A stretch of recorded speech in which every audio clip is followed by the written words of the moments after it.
ABP माझानं काही दिवसांपूर्वी चालवलेल्या बातमीवर शिक्कामोर्तब करणारी मोठी बातमी भाजपच्या गोटातून आलेली आहे। विधानसभेसाठी भाजपच्या प्रचाराची मोठी जबाबदारी केंद्रीय मंत्री नितीन गडकरी यांच्यावर सोपवण्यात आलेली आहे। नितीन गडकरी विशेष प्रचारक म्हणून 1 महिना महाराष्ट्र पालथा घालणार आहेत। निवडणूक व्यवस्थापन समितीचे संयोजक प्रमुख पद रावसाहेब दानवेंकडे सोपवण्यात आलेलं आहे। गडकरी, फडणवीस, बावनकुळे आणि रावसाहेब दानवेंवर विशेष जबाबदारी सोपवण्यात आली आहे। विधानसभा प्रचारासाठी भाजपनं मेगा प्लॅनिंग केलं आहे।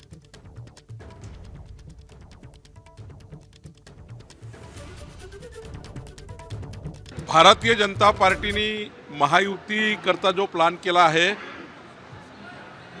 बूथपर्यंत आम्ही मॅनेजमेंट करतो आहे।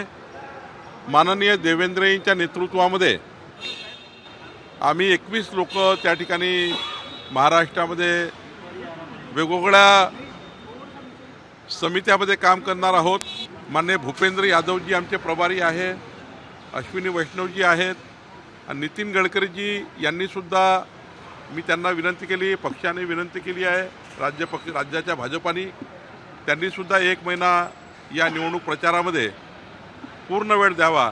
महाराष्ट्राची संपूर्ण भारतीय जनता पार्टी ही या प्रचार अभियानामध्ये काम करणार आहे। एबीपी माझा, उघडा डोळे बघा नीट।